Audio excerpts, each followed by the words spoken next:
Sorry, people, I had to mute my mic because I was vibing to the tune. Yes, yes, people, we are back live. We are back live on the Sarcasm City TV YouTube for another edition of the Manchester United Arsenal podcast, where we discuss all things Manchester United, all things Arsenal. Is Gyokeres' form a concern? That's going to be the main topic of conversation. Yes, Arsenal won again, narrow win versus Fulham, set piece again, Ole, top of the league. But is Victor Gyokeres' form a concern for Arsenal, not only long term, but also short term as well? In regards to Manchester United, we've got the easy task of going to Anfield. So, yeah, as you can tell from my tone, I'm very much looking forward to that game tomorrow, people. But big up everyone who's locked in, big up everyone who's supporting. Glad you lot like the intro as well. In regards to the timer, Sunshine did that. So shout out to Sunshine. She did the timer. And then the tune is called Money. It's by Brianna Wise, Broken English, couple other features as well. I'm waiting for them to drop the video, but I know them done. So I dropped that link in the chat, people. But yeah, absolute vibes, like Don C was vibing. But let me bring the gang into the building as well. TJ's here, Don C's here. What you man telling me, man? You man good? What's going on? That intro is fire, bro. That is fire. I was vibing over here too. I wasn't like bobbing head, but I was like that. Yeah, that sets the mood. I'm good, man. I'm good. I'm fantastic. Obviously 3 points. We get the monkey off our back, if you will. Yeah, man. I'm good. I'm excited. I'm excited that we're back. I'm excited that the Prem is back. Man, international content was dead. I'm not gonna lie. Outside of some of the watch-alongs, it was dead. So I'm just really glad that we are back. I'm back here with my boy Don C. I'm back here with Flawless. I'm back here with this chat. Hit the likes, hit the subs, get my guy. How are you almost up to 16K? Yeah, we're closing in. Get Sarcasm City up to 16K. Let's get it going. Let's go. Yeah. Let's go. We're gonna get into it. We're gonna get into it. I have some things to say that people aren't gonna like. So big up. Let's go ahead. Don't see what you're telling me. You good, fam? All right, bro. You see that fucking intro, blood? That had me scared for 4 minutes, blood. All right, blood, man was. All right, you couldn't see backstage, blood, man was. Oh shit! Oh my, makes me want to fucking say, do you know what, young guy raving tonight? But you know what? Really, so it's long. It's long. I'm too old for that shit right now. Anyway, yeah, yo, make sure you like and subscribe to Flawless, TJ, myself, Conversations. You get what I'm saying there? Do you know what? Before we even start this, TJ, because I know you're gonna go. Yeah. Before we even start this, yeah, Ange Postecoglou, fuck you, you pussy, oh, yeah. Yeah, do you know what, right?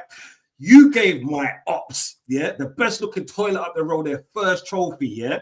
How does it feel, you pussy, oh? Sacked twice in less than 5 months, yeah. Fuck you. So my agenda is right now, get Amron out, get put and Postecoglou in to Man United. I'm saying it right. This guy is wild. This guy is wild. Yo, and people, we don't keep the show rolling as well. Got to welcome anyone who watches Pro Clubs would have seen him on there before. He's been on the show before as well. My guy like Grim is in the building. What are you telling me, Grim? You good? Big up, Grim. What's good, Jed? What's good? Hey, listen. Hey. The elephant is on top of the tree, gentlemen. The elephant is on top of the tree, gentlemen. I'm telling you. Ole is coming home. Ole. That's crazy. Yeah. Don't see. It's a pleasure. Yeah, introducing so TJ. I know Grim, the best number 9. He's the best number 9 on EASC, bro. I know him. He's a bad boy Pro Clubs player. Yeah, that's true. You know, it's been a while. And as you may know, the opinion on the manager hasn't changed, but welcome. It's good to see you guys. You know, it's been a while. See you too, bro. It's good to see you too, man. Big up, my brother. Well, blessings. But TJ, we'll start with you because you mentioned it at the top of the show. You mentioned it off the top of your match reaction as well. Not the win because the game was uneventful, I've been told. Gyokeres, his form again. Heard he wasn't too good today. I think at one point he only had like 2 touches. Do correct me if I'm wrong. Floor is yours, man. Floor is yours. Yeah, I mean, he only had 4 touches in the first half, and that should show you just how bad we were in the first half. I mean, he was awful. And look, there were some people in my chat that were making good points about saying, hey, you know, he does there were players around him that need to be feeding him the ball that were having really bad matches too. Trossard was fucking awful today. And I'm going to be honest with you, a goal from a set piece that he got just because it fell to him is not going to paper over the cracks. without Trossard scoring that goal, he gets like a 4 out of 10, 5 out of 10 from me today. He was brutal. But Gyokeres needs to start playing like a 9 that can generate his own chances. He had 2 quality chances fall to him today, both of them in the second half, and he skied one to Rosette, and the other one he made Leno make a save. But that's it. That's all you're seeing. That's all you're seeing from him. Like, and the chance where he made Leno work, that's how you utilize him. He was sitting there on the edge. He was sitting there on the edge of the last defender. He makes a run, very, very well timed run, makes a save. I'm like, oh, okay, that is what we need you to be doing. That is how we should be utilizing you. But he didn't finish it. Like, and look, I don't expect him to finish 100% of the balls that land on his feet. I don't even expect him to finish half of them. But he needs to start generating chances because he needs to start generating goals because we brought this guy in as our marquee signing of the summer. We were thrown it in our rivals' faces saying, oh, we're going to win the league. Ole. He's going to win. He's going to score 20 league goals. I said that at the beginning of the freaking season. Now I'm wearing clown nose, bro. I look like a fucking idiot because this guy is not. He's not performing to how I thought. I just see your name underneath your name as you said that. Sorry, I missed that. No, bro, I'm serious. I'm living up to my fucking name, bro. I'm living up to it. You're an idiot, yo. Go on. I'm just saying, man. Like big up catch as well. No, like I'm telling you, man. Like he's making me look like a fucking dummy. I'm getting absolutely roasted in all my group chats that I'm sharing with rivals because this guy looks like he's wearing cement shoes out there. Shout out Marinakis. You know what I mean? Like I'm getting really frustrated now because like we can't keep making excuses. Like, oh, the service excuse is running out of shelf life. The milk is starting to curdle on that excuse. I'm not even going to fucking lie to you because you bring in a quality striker, a striker that just won the Ballon d'Or award for best striker in the world. And he goes out there and he's looking like Lukaku at Chelsea. I'm dead fucking serious. The second stint. Stint. Like this guy, like, and they're calling him Lakaka. Okay, this guy or Gukaku or whatever the fuck it is. Is it Glockaku or something like that? Lukaku or something like that. But either way, like long story short is we as Arsenal fans need to start demanding more. We are playing against again, it's a bogey team for us. Craven Cottage, we've only won 1 out of 5 prior to this match. So again, it's good to shake the judge off a little bit, but they are not a good team. They're not. When their best player up until today has been Ryan Sessegnon, that's a big fucking problem for them. That's a huge problem. And like I'm just absolutely floored by the fact that we cannot score an open play goal against teams like Fulham. But then we have to go and look forward to playing against Atletico Madrid this week against terrorist Diego Simeone, and we're expecting to just run away with it. No, we're not. It's not all rosy. This is why I'm getting so pissed off at all these people coming into your chat, coming into my chat, coming into the American Waffle chat, saying, congratulations, CJ, you've won the league. It is October 18th in the year of our Lord 2025. We are 9 matches in, whatever. We're not even a third of the way through this thing. And we can't score open play goals. And I'm supposed to believe that we're going to win the league? When he starts generating consistently, then I'll start coming in here and talking with Chess. I'll be out here wearing fucking D cups. But until then, I have no fucking reason to talk with Chess, bro.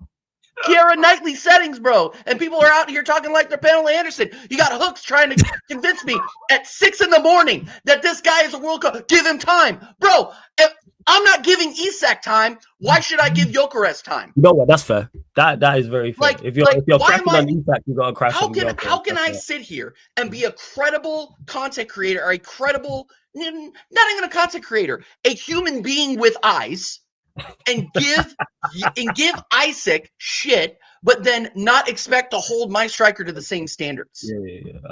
I cannot believe I'm going to say this. I said this on my match reaction, and I'm going to say it here because I'm embarrassed, and I'm so pissed off that Havertz would look better in this team at this point. He would look better. And that is a problem. That is a problem with both Gyokeres not adapting to the system, and that is Arteta not adapting to Gyokeres. And I can't talk too much shit on Arteta because he's delivered me top of the league right now. Well, you're top of the league right now. That's true. Like are the results pretty? No, but we're still top of the league, and it doesn't even. And I don't even think we've gotten out of second gear offensively. So I want to hear from Don C. I want to hear from Grim. Like I'm happy we won. I think I gotta say that at the end of every diatribe. I'm happy we won. 3 points is 3 points. We're finishing this weekend at the top of the league, but you have to be worried about form. You have to be worried about form from some of these players. Eze wasn't necessarily good today, but he got marked out of the game. Why don't you start Eze on the left? Why not start Eze? Why not start Eze on the left and Nwaneri in the 10? Why not? You put two creative players out there. I honestly don't get it, but we can get into that. I want to hear from Don C, man, because look, like, I'm happy we won, but there are some concerning things that we need to address as a club and as a fan base. Again, first, no, I hear you. I did. Don C, what you saying, man? First of all, Don C, before we go, of course, buddy. Yeah? Let's go. Okay. Cheers. Not everyone can actually cheers to the win. It's just like not everyone can score a goal or get an assist. What? But it's okay. We'll get onto that soon. Do you know what, right? Okay, peoples, I'm happy we won. This is my disclaimer. Like, we have to say that. We have to say that. We won, yeah. I'm not a top gooner. I'm not a bottom gooner. I'm just Arsenal do better. All right. I have to say this like TJ because people call me negative, toxic, rowdy, all of that shit. Anyway, yeah. On today's match, it wasn't even boring. I'm grateful for the win, but when you're constantly seeing players out of position, more like Calafiori, yeah, that concerns me a hell of a lot because going forward, we can say, yeah, he looked nice. Do you know what? Yeah, he scored a goal, which was offside. He had a shot that went over the bar. So it's like, okay, cool. You can tell me that, do you know what? Yeah, it's better to be in that position to shoot the ball over the bar than not be in a position at all. Some may say, I don't care about that. I care about winning. Right? This is why I said I'm happy for the win. But if you don't really realize it, is that a lot of the chances that they created, and they did create a lot of chances, was down the right-hand side. Yeah, was down our left. And that concerns me because that means Calafiori is turning into Zinchenko. Yeah? Damn. That concerns me. Yeah? Our last few games, it's our left-hand side, which is the problem issue. And we've known it's been a problem issue for so long. Yeah? Trossard, we've seen Trossard. Trossard doesn't track back. But then Trossard rarely has a good game. Okay, cool. He scored today. Tell me something else that he done. You know what I'm saying? No, he lost the ball on numerous occasions. This is why I don't want him to start. Yeah, and you know there's going to be certain people who's like, well, so who have we got? Look at the fucking bench. Dalman, Nwaneri, play Saka on the fucking left. You know what I'm saying? Put Nwaneri in. Give these brothers minutes. You know what I'm saying? Give them the opportunity to say, do you know what? Yeah. This ain't good enough because if we're going to play Gyokeres in bad form, and that's what it is, it's bad form because he hasn't scored in how long? And the only goals he scored was to who? Yeah? Why not do the same thing with Trossard?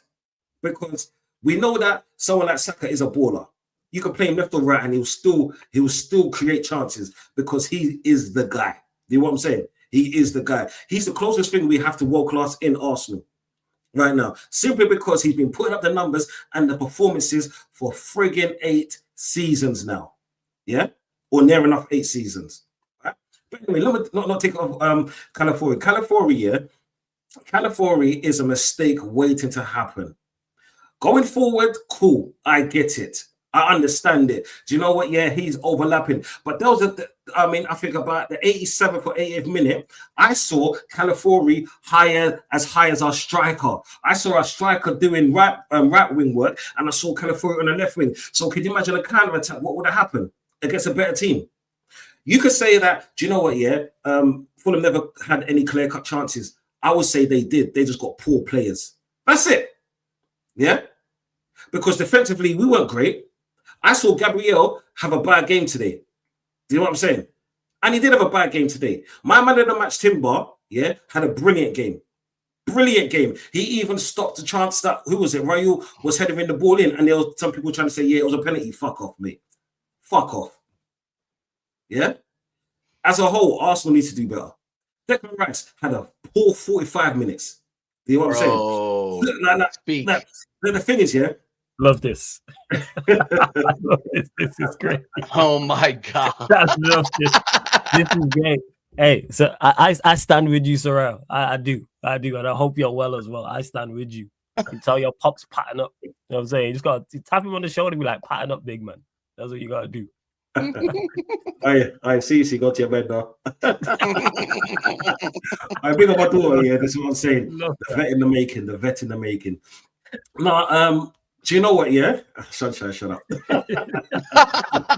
I stopped my mid flow, you know. No, it is. Well, my kids are the only ones that get me giddy and all the rest of it. You know what I'm saying? Like to be honest, fucking, I lost my train of thought now. Like to be honest, right? It was poor. Declan Rice was so poor today, and I'm tired of it because do you know what? Yeah, I'm a Declan Rice fan. Yeah, and I've stated it time and time again. And I remember, do you know the PSG match? I refuse for anyone to talk any kind of bullshit against him because I know that he is a really good player. I wouldn't put the emphasis on a great player, but he's a really good player and for what he does, right? But he needs to do better. He's lost the ball so many times. It's like when he's running with the ball, I don't know whether he's going to pass it, yeah, whether he's going to trip over the ball or just plain and simple lose the ball. You know what I'm saying? It's like we're becoming that unpredictable no formation team, if that makes sense, right? I'm like when it's like our only side to attack or to do anything with any oomph is our right side. That's gonna hurt us in coming games. Do you know what I'm saying? You can say, well, do you know what? Yeah, it's against Fulham. Everyone rates Fulham at home. This is the first match that they've lost at home all season. We all know that Fulham play with a 4 or a 5 or a 5 or a 4, yeah, at the back. You know what I'm saying? So they're very hard to break down. They have one man right in the center on the kickoff spot, right? Yeah. So ready for that counter attack. So I'm not saying that, you know what, they're a bogey team, they're not a bogey team. I get that, whatever. We could say, do you know what, they marked man out, then cool, then do in-game management, in-game changing the game. And just remember, lads, we won this, yeah? But then we only won because Fulham took their eye off the ball when the cross came in. So let me ask you, Dunsey, how do you think you indeed, back to it, the original question, how do you get the best out of Gyokeres? And like, is his form a concern for you? Like, is it a mixture of both, or do you more blame the setup, or do you, well, it is a mixture of both, but do you more blame the setup and like Arteta and the players around him, or are you more on his case for doing more? Who needs to do more?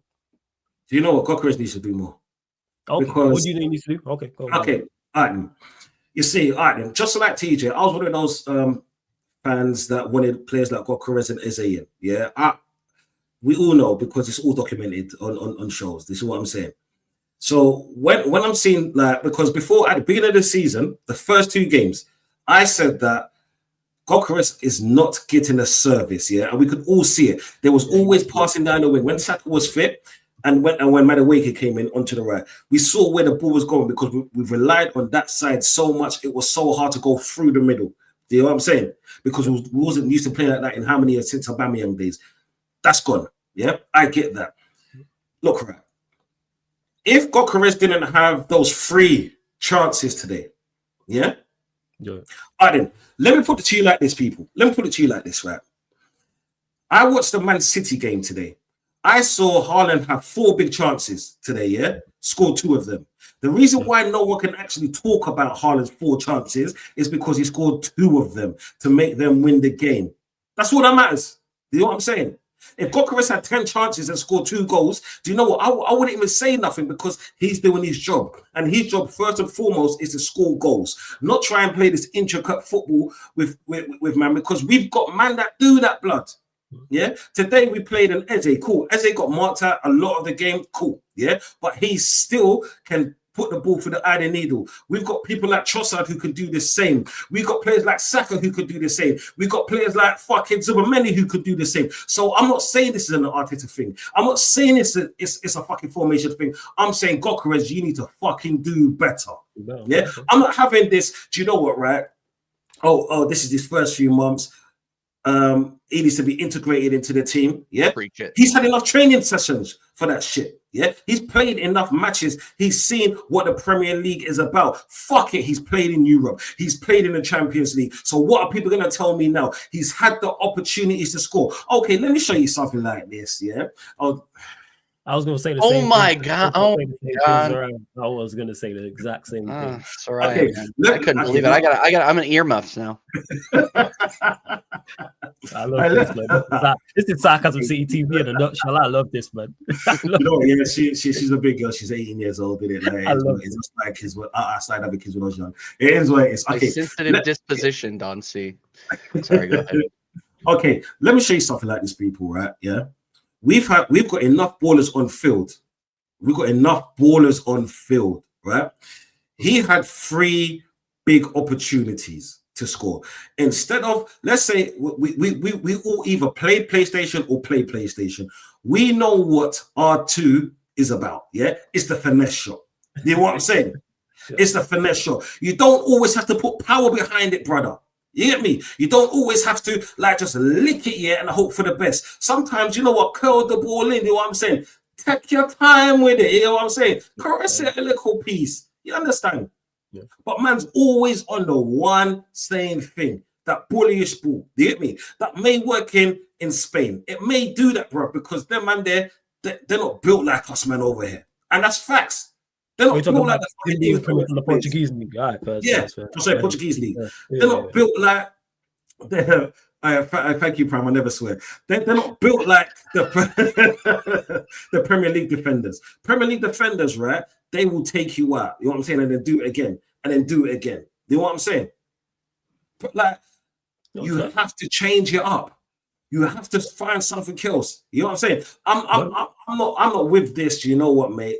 Let give man time. Bro, you all know me. I don't give no players time. Whether your name is Wirtz, Squirts, Isak, the Somalian Sanogo, I'm not giving no one time. You know what I'm saying? Yeah, the way that people are all about is ridiculous. Yeah? You've come to a big club now, yeah? You need to show us something, yeah? And you know what, right? Remember what I said before, I'm not always expecting you to score against the Liverpools, the Man Cities, even the Man United, Chelsea's. I'm not expecting that because there are big teams and they have quality players, despite what anyone else says. But then when it comes to games like this, yeah, and we've had numerous games like this where you haven't scored or not even looked good, yeah, this is my concern, and this is what's concerning, bro. Games like Olympiacos, this is what's concerning, yeah. And I was one of the ones that was actually shouting your name. I was spitting so lyrical about this, man. You know what I'm saying? Big up Tony. I was even going up against him, yeah. Like he always likes to say, yeah. When he said, no, about Cisco, he's got a good touch. And I'm like, what? Come on, man. Really? Are you sure you want to do this right now? It is too late. All this black and black crime and all of that. I said all of that bullshit. You know what I'm saying? Yeah. So I'm gonna have the same lyrical for this. The only reason why I haven't gone in on you like I've done, let's say, at Isak or Words, is because of the price tag. But the reality is you need to be doing better. You need to be taking your chances. Stop behaving like you're with me in the gym and just pushing out chest and arms and shoulders and all of that. You know what I'm saying? Take your time with it. You know what I'm saying? Finesse the ball sometimes. Caress it sometimes. Hit the ball in the back of the net. Caress it, yeah. That's what we want, bro. Like, you know what I'm saying? Because it's not even for a banter thing. Fuck the ops. Because you know what? The ops' job is to piss us off. Yeah, that's their job. You see, people like him, the only reason why he's always spitting lyrical about Tottenham, yeah, because he knows he just sees our face, yeah, and he's like, why are you saying, you know what, your daughter's in the chat, so I won't swear. Why you say F me for? What is going on? It's so unnecessary. I'll just say, bro, everywhere I go. Yeah, it's bro, you're always gonna hit shots. You're always gonna hit shots. You see this guy, you know. Always, bro. You know what I'm saying? So the reality is, yeah, you need to be scoring. You need to be doing better. Yeah. Eze today, he had a poor game. Yeah. But then we bring on a Moreno. Right? Moreno comes on. It's like Moreno is Arteta's new poster boy. Right?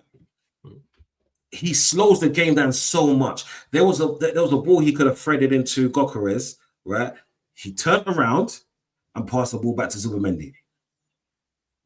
Do you know what I'm saying? So the thing is, yeah, it's like you've got everything stacked against you. So when you do get crumbs, yeah, make a gourmet meal out of it, because that's all you're gonna get in this in this club. Like it's always gonna get in this. It's always gonna get in this league like that. That's why I'm done with the excuses. Keep going. I don't mean to interrupt you mid flow, but like all these. Oh, he's not getting chances. He's not getting service, bro. It's like what? What are you talking about? It's true, man. Nobody's talking about Isak getting service. You know what I'm saying? But yeah, we're spitting lyrical about him. Well, only because he's played in the Premier League. Yeah, people try to make excuses like that. There's no excuses for these men at the club. Bro, there is no excuses anymore. Mate, do you know what it is? These ballers, through youth to professional, they've played over 300 games. Yeah? So there is no excuses. There is no excuse to say, oh, yeah, he's going to be integrated. It's just like Eze. Eze had a piss poor game. And to be honest, his last 2 games hasn't been that great. But yet he's prem proven. Yeah? What's the excuses for that now? What the fuck is the excuses for that? People just got to call it as they see it. Like he's played 2 seasons now, yeah? And he's still doing the same things. Cool. Do you know what, yeah? I don't even know what I'm going to say this. Like, for one, I can't wait for Madueke to come back, so I stop seeing Trossard start. Oh, my God. Yeah? I'm glad you said it. Yeah? I can't believe I'm fucking saying that, bro. That's where you're going to act. I'm glad you said it, dude. I do not want Trossard to start, bro. Yeah? Because we all know he's not going to play 1 year. We all know that, yeah? We all know he's not going to start Dalman, and I do not want Dalman to play weak, like game in, game out. I don't think he's ready for that, but he needs to be coming on in games like this. One thing Dalman's going to do, yeah, is do what Grealish used to do in his heyday. He is going to like receive challenges. He's going to get fouls because of his movement all the time. You know what I'm saying? Like 1 year he's going to do the same thing. I want these players to start, but you know what, right? I'm thinking that this dude is not going to start those 2 players. I don't know what his problem is, more 1 year he is, but he's not going to start. Like a game like this is perfect for 1 year because they're playing 2 banks, yeah, very deep. A player like that comes on, yeah, he's unpredictable, yeah. Worst case scenario, free kicks. Worst case scenario, penalty. That's worst case scenario. That's not bad in my eyes. But yeah, we bring on a player like Moreno, whose first ball is to get the ball. Instead of trying to play it forward, he plays it back towards fucking Zubimendi, who later on plays it back to Gabriel, who plays it back to fucking Raya, then plays it forward to who is it? Calafori on the left-hand side. Yeah. You know what I'm saying? Do you know what? Yeah, I've never seen a team counter-attack and play backwards. I've never seen it. How does that work? How does that work? You know what I'm saying? I've never seen it, bro. That's how you play counter-attack and play backwards. Yeah, that's it's like because like you can say, yeah, but Don, you won, and I hear that. And I hear it all the time in the chat. 3 points top of the league. What did Grim say? Elephant on the tree or whatever he said. Sorry, go on. Yeah, no, you know, elephant on the tree. Just remember, elephant clouds on the tree. So blood clot heavy. It's gonna go one way in it. You know what I'm saying? You see that's the only way Moreno knows how to play backwards, blood. Yeah. I don't know why elephants in the tree, but that's a whole different conversation. Yeah. It's mad. It's like okay, look, Riz Max says, you know what, Moreno for Arsenal and Spain is different. I get it. Moreno figure is different. I don't care about that. I don't care what you do at any other club. I give a shit what you play to at my club. This is what I'm saying. And the thing is, I know it's tactics from the manager because there was a moment where they would put it straight to the manager just before Moreno got the ball, and he was doing that backwards. This is what I'm saying. Yeah? So that's tactics from the manager. It's like the moment we got the 1-0, he's like set up shop because he knows how defensively we are that good. But it's not always going to get us through. Just like fucking set pieces are not always going to get us through. This is why I was spitting lyrical about Gyokeres. You see what I'm saying? We need to change it up in match. You get me? Yeah? We won. Yes, cool, we won. Yeah? But sometimes you got to see it as, do you know what, yeah? We win a game like this, but then we play three DMs against fucking Man City and look the same like this. So therefore, no matter who we play, it really doesn't change. It really doesn't change, bro. And that's what I'm seeing. I want players to step up here and to stop these fans from fucking talking bullshit. Because you know what, yeah? A lot of the time, cool. Do you know what? I shouldn't say bullshit. My daughter's in there, stops wearing Duncy, whatever. Probably not going to happen, but I can only try in it, yeah? Right? It's like this, right, yeah? I get told that, you know what, as a fan base, we're supposed to be united. I'm united, yeah? Well, I'm actually United, fuck United, yeah? I'm with all the other fans. Once, yeah, I see something positive. Because when I do see something positive, I even big up Arteta for that one isolated game, yeah? And all of these positive fans, right?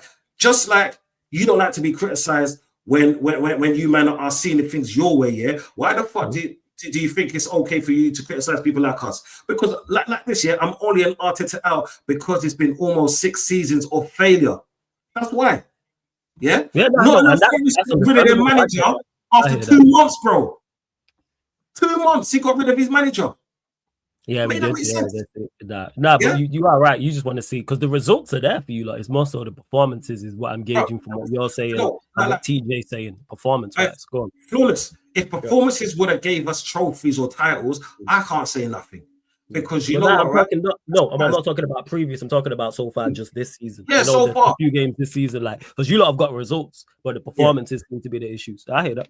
Yeah, bro, it's a major issue, and we need to stop relying on set pieces because they will dry up. You know what I'm saying? And to be honest, when other fans say, "Oh yeah, but Arsenal score set pieces," so stop us then. You know what I'm saying? Stop us. Stop us. It's not our prerogative to stop fucking doing set pieces because it's hurting your feelings. You know what I'm saying? Because you don't like it, because it scores goals against your team and then wins us games. Stop us. Do better, innit? Do fucking better. Yeah, like, I don't blame Arsenal for that. I do blame the opposition. Whoever, it's not just United, whoever you lot are playing. Obviously, outside of if it's Liverpool, Arsenal, Leeds, or Chelsea, but outside of them teams, like, yeah, I hear it. Fully understand it. Grim, what you saying, man? You good? Hello. Say that again. I don't know. Can you hear me, right? Yeah. Man can hear you, man. Man can hear you. I know you got that fiber optic Wi-Fi out there on the balcony. Before we go to Grim, run up the likes, hit the subscribe button. Make sure you subscribe to TJ Warren TV. Make sure you subscribe to Duncy's channel, Dunversation TV. Both links are underneath in the description. I'm going to add them in the chat very, very shortly. But yeah, Grim, obviously we spoke earlier. He was waxing lyrical about being top of the league. But what's your thoughts on Gyokeres? Are you concerned about his form? Did the team need to do better? Like, who do you blame more for his poor performances? Hey, lads, I know we have a lot of emotions going on, but when Flawless asked the question, we diverted to what was the main question. And seeing that I am, I would say, the striker's lawyer, I do have a few things to say because I wanted him at my club, right?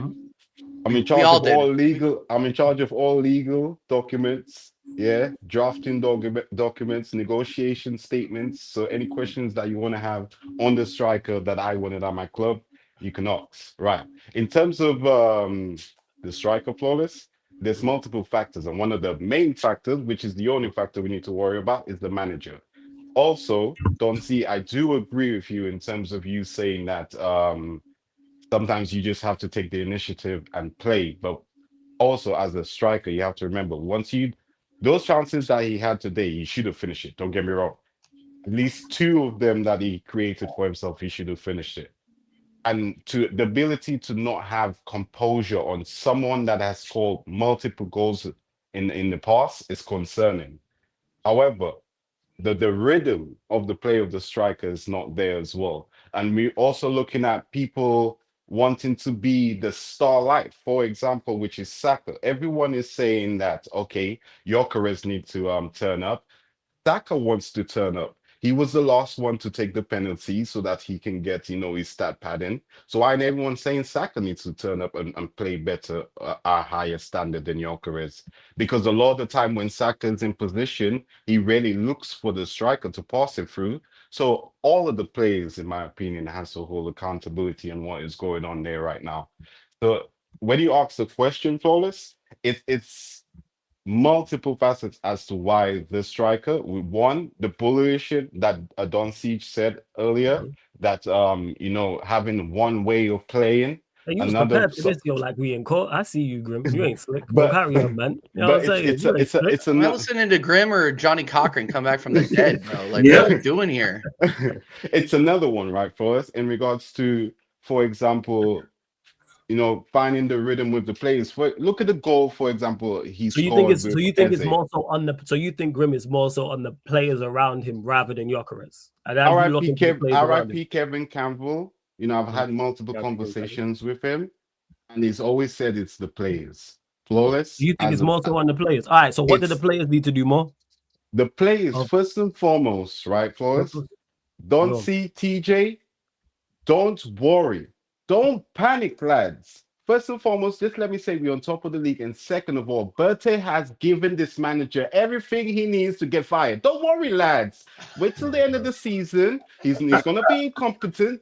Did you see the picture of Bertie sitting next to the owner saying, "Yep, this manager, if he needs to go, he needs to go," because I must say, for us, I know we're talking about Gyokeres, but I must congratulate Berto on his transfer window. Like, honestly. Yeah. That's all well and good, but what do the players need to do more? What the players need to do more is, in regards to, for example, to get the best out of Gyokeres. maybe football is a day-to-day life thing, I believe. Maybe have a sit down, like, maybe you need to come short. Maybe don't listen to the manager so much. For example, like when Declan Rice said, "If I didn't listen to the manager, I wouldn't have scored those free kicks." Maybe having more initiative for yourself. Maybe taking the ball. Is that what you're looking for? Yeah, like take more risk. And you can see the team does not take more risk for this due to the fact that the manager playing so naive. But I would dare say that I was one of the first people to say that the manager's lack of incompetence is due to the fact of him playing at Everton. And we all know Everton being trying to struggle to stay up for a very long time. So when David Moyes is your head teacher, guess what's going to happen? This student is going to... He's had other teachers, though, because he weren't there the whole time. Bro, listen, the whole system, the whole way of Arteta playing at Everton, you can see it.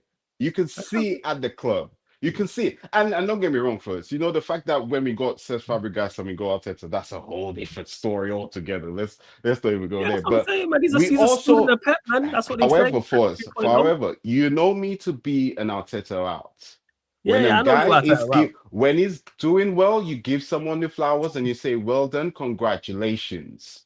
My statement you're a fence sitter is what I get here. What I get told. No, not at all. Not at all, TJ. Not at all. My statement will always be, okay, what your main objective is to win trophies. Have you done it yet? No. So therefore you're a failure, in my opinion, because like Don C said, and multiple fans saying, it's been like what, 6 seasons now? Yeah. And you have received so much money. The Conkeys once said that, everyone is complaining that they did not spend money. However, not quite 6 years yet, man. Not quite 6 years. It feels like that. It feels like 12. It feels like 12 to me. It feels 12, 14, 15. It feels like that. It feels like a long time. Yeah, Grim, 5 years, 78 days, 4 hours, 49 minutes. There was no need for that. There was no need for that, Flawless. There was no need. Flawless always don't see. And you know what he would do? He would go, what happened? Grim, I don't know what happened. Like, give me a little jab again. It's like, Grim, what happened? Don't worry, where was the jab? The jab wasn't giving me the seconds. That's what the jab was. Seconds. You gotta be detailed out here, man. This guy is such a criminal. Yes. So the same way you want your managers to pay attention to particular details, I do the same thing. And people, this is why he loves Tottenham, the fucking fraud. Right. We know. I can't wait to talk about. I can't wait to talk about United. He flirts with the side chick all the time. It's standard procedure. It's standard. But Flawless, hear this, right? A lot of people are going on having concerns as to what's going on, right? A lot of people have concerns as to what's going on. Fine. Mm-hmm. I say, gents, as always, just wait till the end of the season. Because at the end of the day, that's what the Arsenal, if you want to, for example, how many times are you going to, as an Arsenal fan, how many times are you going to put yourself through saying you're going to win the league and at the end of the season, I think it some comes do short. believe though. Obviously, you don't Yeah, believe, but and I the know that's reason what why TJ they and them believe believe, but is some new do believe. optimism, new players, squad depth that looks like squad depth. We've conceded 3 goals in the last 10 games, I believe. I can Yeah, see that, yeah, they're very defensively sound. You already you know. know. But being so defensively, I'm wondering why we playing 2 CDMs. But anyway, we're not going to divert from that first. Back to your Gyokeres. When Aubameyang was there, the manager couldn't even fulfill one of my Golden Boot winner. He couldn't even bring him to the next level. So that reminded me when we got Gyokeres, I was like, wait a minute, So Grim. you looking at Why let do me I ask you want? this then, Grim. Let Go me on. ask you this. Do you think if you had a better manager, you get with this same team, better manager, Yes. you get more out of Gyokeres? Yes. You might agree with that, Yes. TJ Dunsey. You might think with a better manager, you get more out of Gyokeres. Yeah. Okay. However flawless, if he Oh. if he transfer this always being a bully, it's not going to work out. Can I? There are times where you need to shield. There are times you need to pop it off. There are times you need to look at the defender and say, I'm going to run at you and there's nothing you can do. So you're saying be more of a bully type thing with it. Go on, TJ. What was you going to say? Go on. I'm gonna say that's up in the air. To be honest with you, whether or not it's a minute, I don't think it's wholly an Arteta problem. To be honest, because so what would happen? Because TJ? no matter what, here's the thing, Grim. Is that the issue with him right now is that he's not getting any space whatsoever. So anybody giving him space, like Leeds and like Forest did with the the over the ball tap in that he got from Eze against Forest, and then Leeds basically backing off of him like he was carrying like he was like radioactive or some shit. Like I'm gonna be honest with you, like you don't give Gyokeres space, he doesn't have much tech to do much with it. And that's my problem. He in the Premier League without space and on the ball, he looks sus to me. So I'm not 100% on Arteta. Do I think Arteta could utilize him better? Yes. And I hope that he does. But the Prem knows to not give him space. He's not going to get any breathing room in the final third, let alone in the box, which is where he cooked in the Portuguese league. Like, this is why I'm not wholly convinced it's just an Arteta problem. He might not be the levels, guys. Like, I hate to say it. He might not be Premier League level. I agree with you, TJ. I agree with you. But earlier you also said that, guys, it's only 8 games in the season. Why can't we have the same both can be opinion? here's the thing, Grim, both can be true. But if you are using this sample size, you're using So Port let me Vale, ask you a question. you're using all of the champs games that he's been in. All right, TJ, let me ask you a question then, if I may. Go. If from what you've seen throughout all the games, from what you've seen, do you think Gyokeres is competent of being our number 1 striker from what you've seen right now? Right now, I don't think he's been any better than Kai Havertz was. And how dare you mention Kai Havertz coming back to the starting 11? TJ, don't play around with that. TJ, don't do that. You know Kai Havertz should be nowhere near that starting 11. Here's the thing, Grim, is that's not a compliment. Yeah, I know. That, yeah. That's the point. But you know, the manager I'm not saying bring back Kai Havertz and I'm waving the German flag here. I'm not saying that. TJ, the manager might be watching this and he might be saying, "Oh, the fans want him in." You know, he doesn't know sarcasm when it's hit him in his face. So I just want to say, be careful what you say. If you are watching, you're doing a phenomenal job. Carry on. Sorry, go on. As you fuck you. Hit the like button. God, what a loser, man. You know, so I hear what you're saying, TJ, but also you said you don't think it's going to change much. There are managers that are capable of having tactics to create more space. For example, I would say, today, this is what you can see, this concern is growing, which is good, which is what I also wanted to happen. Because as much as I say I want Gyokeres at my club, when he gets to the club, it's another story. I can only hope that based on what I've seen previously, it will come to pass. In saying that, TJ, when you have Gyokeres up top, right, trying to go through the lines, and no one is not either like following him, it doesn't make sense. He gonna struggle then because you're more often than not Arsenal 97% of the time in the Premier League are going to be playing low blocks. He's not going to have a load of space outside of maybe a City, drawing two people maybe a City, maybe a Liverpool, maybe Chelsea. Latter stages of the Champions League, like a PSG or Real Madrid, he's not going to be playing in space. You are going to be playing low blocks. And that is a huge problem. Boys, this season, the wingers is the one that has to take responsibility due to the type of striker that we have. He's going to draw in a lot of defenders with him, which with the flanks will be open. We've seen it on 3 occasions where they needed one ball over the top and it was through. It might have not been him on those occasions, but he was there in the starting play of it or build up to it, right? So when you look at all of that, there's multiple facets. Like I said earlier, I believe the great Berta has all the tools because he did win director of the year. He did win director of the year, by the way. I'm just saying he did win director. We ain't just skipping by that. The what, Bill? Say that again. He did win director of the year. Just to let you know. Grim. Hey, that's what I said. The what, Bill? What did you call him? The great. Okay, cool. I've wanted Burton. I've wanted Burton for at least 3 years flawless. The great Burton, man. All right, cool. At least 3 years. That, man. I've said multiple conversations with cousins. I've said it with multiple conversations with especially with my close family members. I've said he will be the reason to get this manager out because he knows what talent is and knows how to react on it. Well, all right, cool. We're gonna find out. But TJ, so you saying he needs to improve in regards to being in tight areas on the football pitch, and it's not looking good. Bear in mind the age he is. But you could say that if you do play slightly different and you play quicker, that's gonna get him in those situations with more space. and I've said this before. Like, how do we create in the middle? We're pinging balls in over the top. We move the ball faster. That's what I would say. What? First and foremost, Eze. That really wasn't a question, but keep going. Sorry. First and foremost, Eze does not get the luxury that Odegaard gets, and Eze, I believe, is a much more better ball carrier than Odegaard. I don't think anybody's putting Eze on trial here. But what it has a lot to do with it. Eze is on trial. Thank you very much. I rate him very much. He's not. You're defending somebody you don't need to defend. The guy hasn't even been arrested, bro.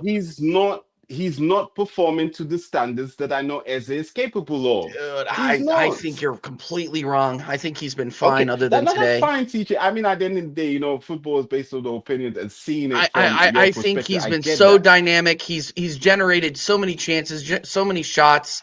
Like the guy has been fantastic for us. The only thing that are missing are the goals, bro. The point I was fine, fair enough, TJ. You may have the goals, but the point I was going to make is that Eze hugs when he's playing on the right side in the midfield. It's either hiding behind the defender or very wide on the right hand side. But and he doesn't have the same tactics. Grim. Is that today, or are you talking about overall? Because people are saying in the chat, and they've tried multiple things for us on the left. From you on the left. Let me ask you, Grim. So you don't think he wasn't good today? He got marked out of the game. Yeah. So Grim, do you think he's not been good overall so far in the start of his Arsenal career? Is what I'm asking. Take away out of it. I'm asking for. He has not been overall, and it's due to I would say match fitness, right? Has a big part to play, and also chemistry with your team, right?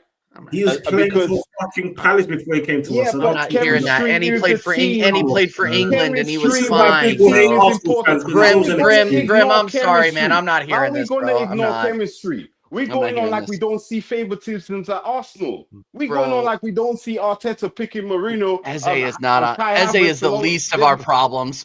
Mate, Eze's been good. Apart from today's game, he got marked out of the game. He's played on the left fine. He's played on the number 8 fine. He come off the bench and literally helped us win a match, bro. Today is in isolation. I get it, but all the previous 6 games, he's been fine for us. Don't see. I've played the game, right? And We've all played the game. Go on. Okay, cool. And you played the game. Fine, cool. What I'm saying is that as a player, which is known to be the focal point of a team, he's not presenting himself more than he should do, is what I'm saying. Don't see. He's not being like, for example, okay, cool. The manager gave me this, but I'm gonna be there just in case because due to my experience, I'm able to know to go into a different. When I first made my statement.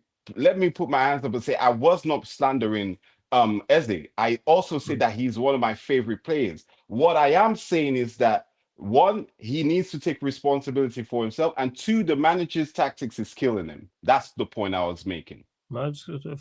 Okay.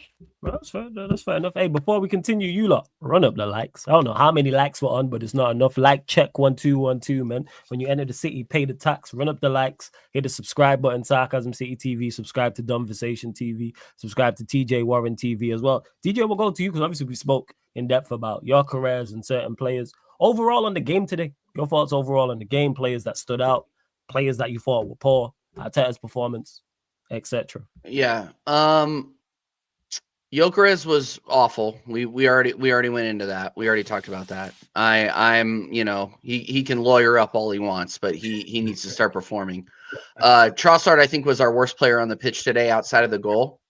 I honestly think that the goal papered over the cracks. Like, it's bad when the guy gets a goal and his score on SofaScore is still 6.8. And so SofaScore gives people like the benefit of the doubt in the highest regard. Like, and I don't use that as a measuring stick or anything like that. But the fact that this guy is still getting rated like 6s and 7s after that first half performance, like I literally was pulling chunks of my hair out watching this guy play in the first half. He was absolutely awful. And the ball falling to him on a corner kick is not going to change that. Period. So I'm just gonna go forward and work. I'm gonna go forward backwards. So Gyokeres, Trossard, not good. Saka, best player of the match for Arsenal today. He was dynamic. He was creating chances. He was pinging in crosses. He was making Fulham think for a change. And look, like he was so dynamic. He almost had a penalty kick drawn to us. Like, it wasn't a penalty. I'll say it. There was a lot of Arsenal fans being pissed off about that foul. It was a foul, but it wasn't a penalty. Sorry, he did get ball. He made contact, but it wasn't a penalty. So that being said, big up Bukayo Saka. He's actually showing he's looking like he's fully fit and he's moving like Bukayo can. He just wasn't getting the space to get meaningful shots in. Midfield, as they got marked out of the game, he was our worst midfielder by a long shot today. It's unfortunate. And look, like I'm going to say this about Eze again. He has been one of our best midfielders, arguably one of our best players since he's joined the club, because of what he creates and the way he makes the opposition think. You have to mark him because what he can do at Crystal Palace, and if you don't take him to account when you're playing against Arsenal, especially when he's playing as our lone 10, then he's going to do damage. So teams are taking account and they are marking him out. So that's why he didn't play well today, and you could argue that's why Gyokeres didn't get a ton of balls. But at the end of the day, you need more creativity than just Eze on the pitch because teams are going to mark you out. Marco Silva is a good manager. He knows who to attack, and he attacked Eze and marked him out. I thought Zubimendi was good today. Solid, consistent performance. Declan Rice, I agree with Don C. what he said earlier. He needs to do better. And look, like you can look at his stats and say, okay, like, yeah, he completed 95% of his passes. Great. A lot of those were hospital passes, if we're being completely honest. He's doing the Cupid shuffle out there. To the left, to the left, to the left, to the left, to the right, to the right, to the right, to the right, to the back. Yeah, no, this guy was out there line dancing. And we need him to start pushing the ball up the pitch a little bit better, in my opinion. Backline, Calafiori, almost, but I still think he's a defensive liability. Nobody is going to convince me otherwise. Like I just think moving the ball forward, he looks good. he looks like he's moving into, like Don said earlier, that Zinchenko role, and he looks good doing it. And he looks like he has the finishing touch. But sometimes, especially in that first half, I don't remember who the guy whose name the midfielder who was playing like the double-sided cam role for Fulham. If he had any sort of finishing, we would have been down 1-0 in that first half because Calafiori was not marking him and Gabriel was not marking him for a few patches of that match. So Calafiori, I call him the air traffic controller sometimes because he's on the runway sometimes just waving people into the box. Like he's marking out that winging position, but he leaves so much space for them to cut in, and it really bugs me. And I've been saying that for a year now. A solid year, because he's more of an offense than a defense. But again, he hasn't been made to pay for it quite yet. Gabriel, Saliba, solid outside of the first half. Solid. Timber, great match as usual. Dynamic in the final third, fantastic. And I agree with Don. He was close to my man of the match, but I just think Saka was more of an impact in the final third. But Timber was solid all over the pitch. And then David Raya. If he was playing against a team that had any sort of finishing capability or quality in the final third, he looked off of his line a couple of times out there today. He does. And it just so, and I don't know why I noticed it so much today. Probably because in the first half, I was sweating so much watching us just get like there were moments in the first half where we were just getting dog-eared. Like, let's be real, we were getting dog walked, and I'm just kind of like, what are we doing here? What are we doing? And Raya looked a little bit sus on a couple of those shots that if they hit the target, I'm not sure he would have saved them. I'm gonna be completely real. But at the end of the day, he got another clean sheet. We got out of there 1-0 to the Arsenal, and I can't complain. But I'm gonna be keeping an eye on David Raya because there's a couple of times where he doesn't look right in his positioning, and I think he's gonna get beat far post one of these days. I'm dead serious, and I don't want to be right about that. By the way, I don't want to be right about that. But yeah, that's like I'm sure that wasn't you didn't want ratings from every single player, but those are the guys that suck. So the guys that suck out, Saka and Timber. Where the players who like stood out, and then the players who were below par, not necessarily 11, but you pretty much covered that. Same to you, Don C. quickly before we do go on to the Manchester United game. Who were the players that stand out? Harry Wilson, thank you, Chad. Harry Wilson, thank you. Wilson, big up to everyone in the chat as well. Players that stood out and then players that were disappointing. Obviously, we already mentioned Gyokeres not being good. Gyokeres was disappointing. I wouldn't talk about him no more. The players, I'll go for the players that stood out to me. The players that stood out was mainly Saka and Timber. Yeah. More second half from Saka. What was the standout? In the first half, he was very quiet. Yeah, it's not that he wasn't beating his players. There wasn't an end product. And there was a lot of passes which he should have done in the first half, and I think that's what Grim was alluding to as well. So I have to agree with him with there. In the first half, there was a few balls he could have passed through to Gyokeres, but he chose to try and take on his man. Even though he beat his man, it's either the ball was too short or too long. You know what I'm saying? But my man of the match, and the only reason why I gave him the man of the match, because I agree with TJ in the respect of offensively, Saka was great, especially in the second half, but that's more Saka's job, because he's an attacking player. The reason why I give it to Timber, because Timber looked assured for near enough 80 plus minutes, not the full 90, but 80 plus minutes. There's a reason why all of their opportunities TJ mentioned came from the right, from our left-hand side and not our right-hand side, because Timber shut it down. I think there was only one time when the ball went past him, or the man went past him, because Timber slipped and he literally ran back.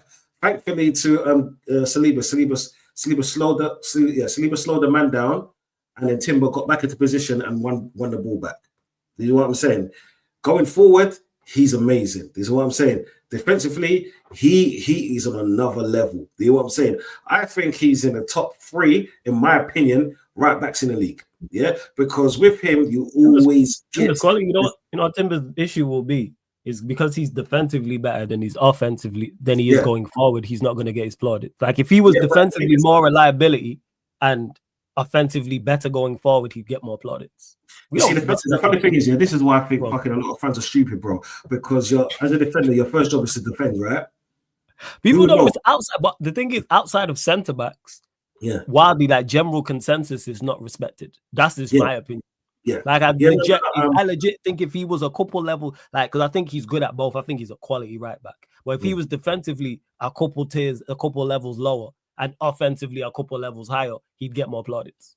But then, did you know what? It's because he's so respected in the footballing world. What people don't actually understand is when he does run forward, it actually makes Saka look better as well.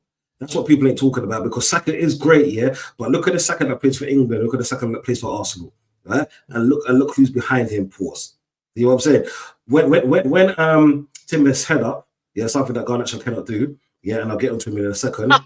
Also Martinelli as well, so Martinelli, it's the fact that when Timber's got the ball, his first thought is to how am I going to get it to Saka? You know what I'm saying? Or because a lot of the time you'd expect him to pass to whoever's left midfield, let's say Zubimendi, how can I get it to him? But then he pings the ball to Saka, right? And then he does his overlap run, so it gives Saka the space to actually maneuver. Yeah, that's very underrated. It's the things that man do off the ball.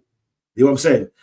That's what I like to see. And that's why he was my man in the match, because he's been so consistent in that match, whether he was defending or attacking. Now let me get onto fucking Martinelli, Off the bench, in the last few games, Martinelli has looked great, But let me show you something, because as bad as Gyokeres has been up front, Martinelli was no better, right? Because Martinelli had one fucking chance after Gyokeres actually put a good shot in. He just needed to press the R2 button.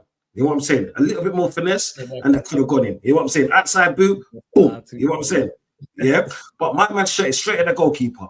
People say to me, that Leno double save was good, People, Martinelli kicked the ball into the floor. He had the opportunity to bang it over him because fucking Leno was already on the floor, So a person with a brain now, the scarecrow from the Wizard of Oz that wanted a brain. You know what I'm saying? Would have pulled it over.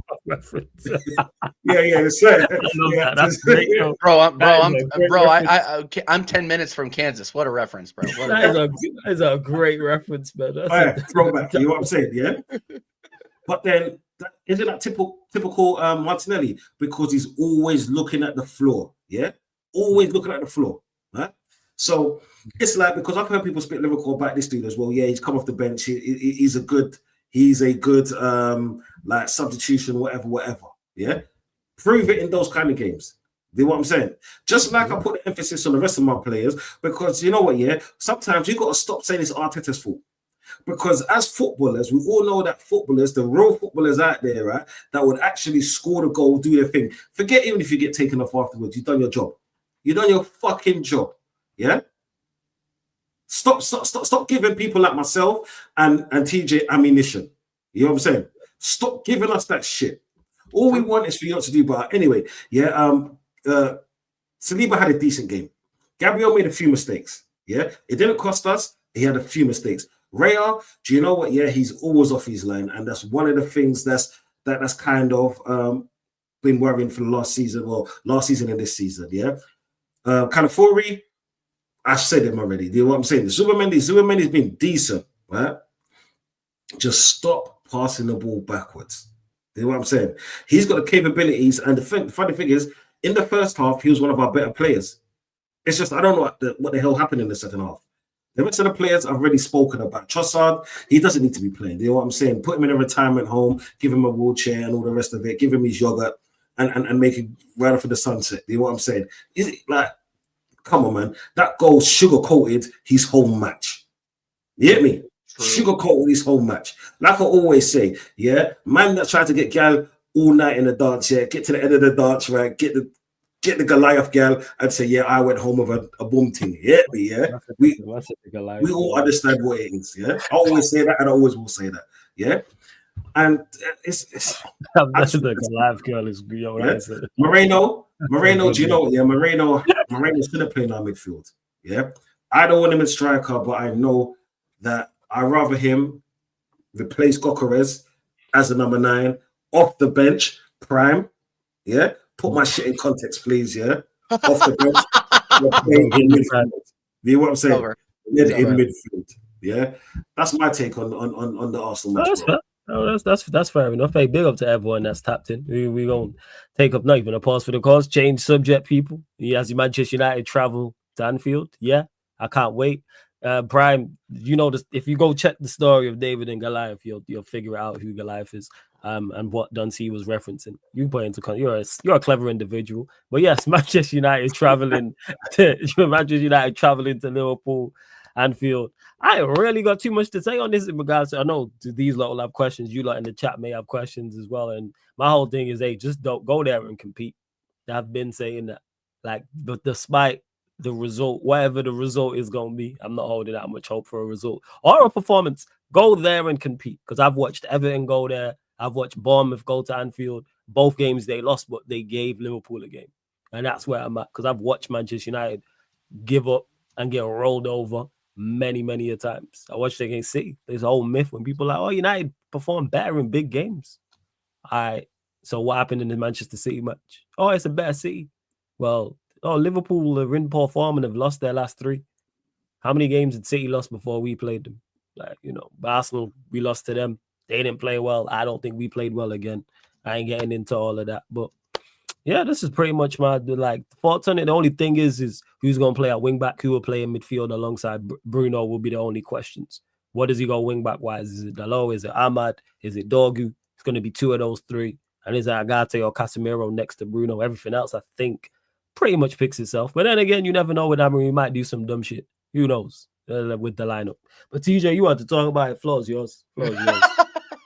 No. TJ, before you go ahead. Flawless. There we go. Manchester is red forever. All right. And when you win tomorrow, I want to give your manager 3 more years, mate. That's all I gotta say, TJ. when we what tomorrow? Hold up, say that again, Grim. When we what tomorrow? When you win 3-1 tomorrow, when Manchester United just to clarify, we got this correct. So when Manchester United win tomorrow versus Liverpool at Anfield. That's correct, sir. You heard it right. Okay, you heard it right, sir. And when you do, the manager's going to get a nice 3 years. That's all I got to say. 19th of October, 2025, yeah? Just to make sure. 19th of October, 2025. We'll be there. We'll be there. Win. All right, cool. We were just making sure. Go on, TJ. And big up to Hassan for the raid. Shout out my G, Hassan. Yeah, big up Hassan. Fraud. Big up Hassan. Yeah, absolute fraud. Absolute fraud. Yeah. Cigarette merchant. What an absolute fraud. No, get back to me on WhatsApp, Husam. I want to know what you think is going to happen tomorrow. There's a lot of confidence, a lot of unearned confidence that I'm hearing from some Man United fans. Some saying that you might have a chance. I talked with some United fans that I'm not going to name, but you know who I comport with. Yes.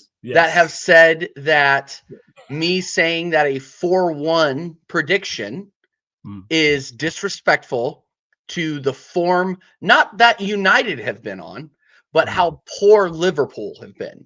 Yeah. And I'm of the opinion that is not going to matter at Anfield.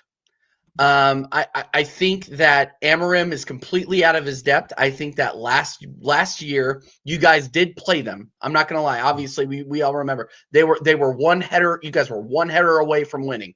I won't forget that. You played well. We did play well. And I won't forget that. You won't play well. You did play well, but I think that's an outlier, man. Like I'm going to be completely honest with you. I will be shocked if United win tomorrow or even compete. To be honest, like I think, and look, like I'm kind of loving it because I love watching my rivals get completely overconfident when they're not justified in doing so. I just think that fraud, because when I do that, you call me a fraud, but carry on as you. Yeah, know. But this manager. Yeah, you smiled on T. So bad.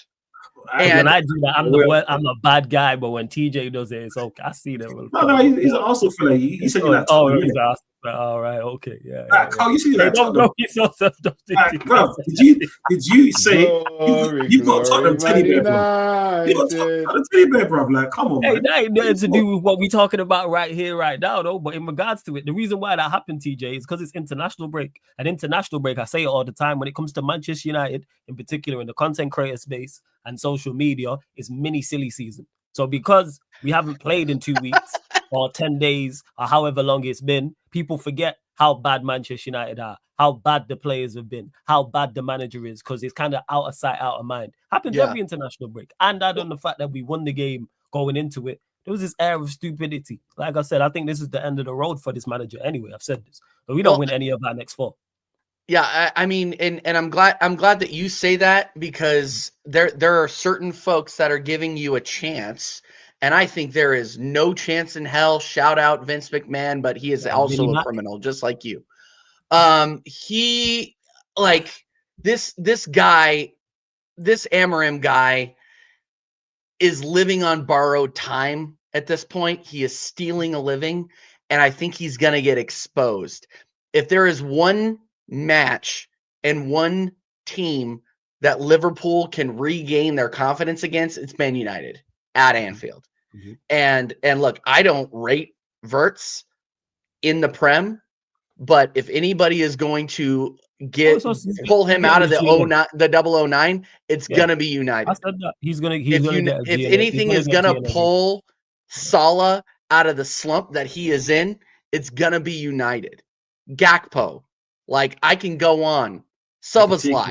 Yeah. Like, look, at the end of the day, the quality of the Liverpool squad and the manager that is Arne Slot. And look, a lot of people have been on Arne Slot's neck for how he has performed and how he has managed the last 3 games. And I get it. Losing to Galatasaray in the Champions League, that's a black mark on your record. Like, I get it. But this guy just won the Prem. And people continue to forget that for some reason. And I don't get it at this point. I'm not disrespecting Liverpool outside of, like, the game-to-game ratings that you give them. Like, obviously, they go out there and they lose to Crystal Palace. I'm going to rake them over the coals for it. They go out there and lose to any sort of lesser opposition. I'm gonna rake them over the coals for it based off of performance. But their performances have not been bad enough to drop 3 points at home to United. Like, that's just not going to happen. Like, worst case, I think they win by 1. That's how bad I think it's going to be. That is something I did forget to mention. I'm not fooled by their form going into this and how poor their performances have been all season long. We're going to see, I've been saying this, we're going to see the best Liverpool we've seen all season long. Just for the mere fact they're going to be playing that quicker, like their tempo. I'm not even talking about, like, from a technical aspect and then putting together, like, great team moves and carving us apart. I'm just talking about the pace they play at on and off the ball. They are going to be moving the ball much quicker and much sharper. They are going to be closing down much sharper and much quicker. That place is going to be rocking. And we're stupid enough to go there and try and play out from the back early on and let, say, Euros on the ball, and then Gakpo closes him down, crashes into him, and it goes out for a goal kick. Like, you have to, I always talk about this game management and playing smart. You don't go to, especially as Manchester United, go to Liverpool and try play out from the back. No, you kick the ball long. Sesko is 6'6", wherever he is, point guard in the NBA, has size. Kick the ball long to him for the first 15 or 20. Turn them around. Try keep the crowd. Don't let the crowd get involved. Can I ask you a question? Do you honestly think that this manager is going to start Sesko? I don't think he will. It wouldn't surprise me. I think he will. I think he'll get minutes, but I think he's going to start Mount. I think Mount starts with Sesko. I think it's Mount, Sesko, and Burma. Yeah, I think Mount probably get the left. Yeah, which I'm not mad at. I'm not mad at, because Mount did play well in the game beforehand, and it's like I talk all the time. I mean, in the chat is saying it, and big up the chat too. Like, that was Sunderland, bro. And look, like, Sunderland have been good. Like, they're gonna stay up, in my opinion. But at the end of the day, they are still a lower to mid table team that you guys were able to get a result against. And I'm what? So am I United. Yeah, and here, exactly that. And here the thing is on that. I can't sit here and say, oh, it's just Sunderland. Like, no, we don't win matches. We don't play well. So when players put in good performances I have to give credit, because if Mount didn't put in a good performance against Sunderland, I would have criticized him, and rightfully so. So on the flip side, I would have praised him. Cunha, I don't even think it's completed in 90 minutes since he's been back from injury. So I don't mind him potentially coming off the bench, whether that's at half time, whether that's 50 minutes in, 55, 60, 65, whatever. If he gets 20, 25 minutes and the game's close, that's the type of player who can get you a point or get you a win. Again, do I trust his manager to pick the right team? No. Does any of his daft decisions in regards to lineup surprise me? Absolutely not. Do I think Sesko starts? Yes, I think he'll go with that front three. That's why I said I think the only question mark is who plays alongside Bruno and the wing backs. I think everything else pretty much picks itself. That's what I would say. Do you think? Do you think Manu gets in or no?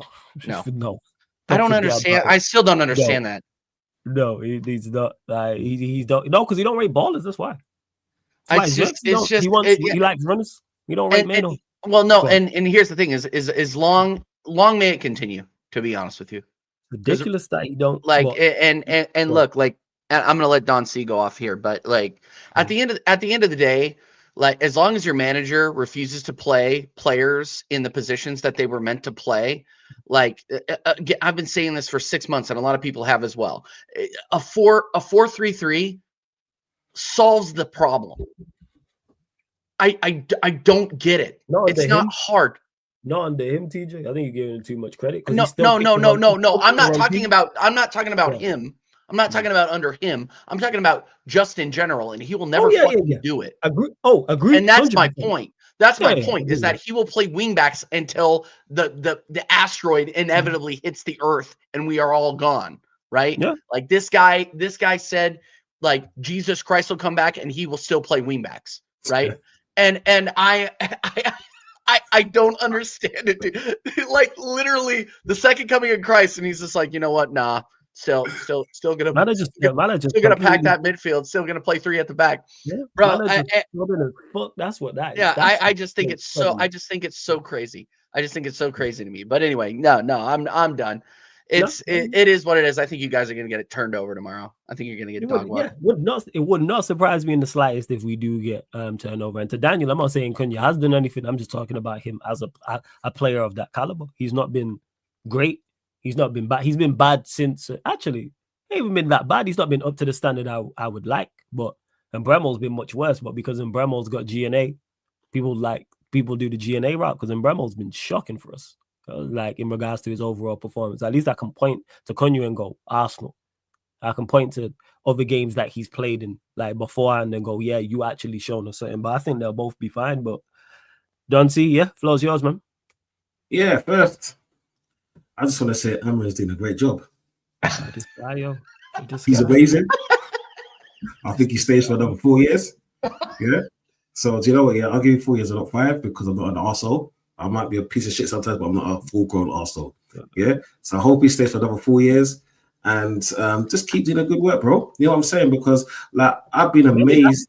I did ask you about Amarim's reign. You know, I said Liverpool, Manchester United. You joke, man. This guy, you know. I didn't ask you the thing is, it's a part of Liverpool, Man United, because he's the Man United manager. So we might as well start at the head. You know what I'm saying, Pause? You know what I'm saying? So it's like I just want to say that us supportive friends are wishing you keep your manager for life, or for at least another 4 years. You know what I'm saying? Now, the match tomorrow, it's hard. It all depends who we start.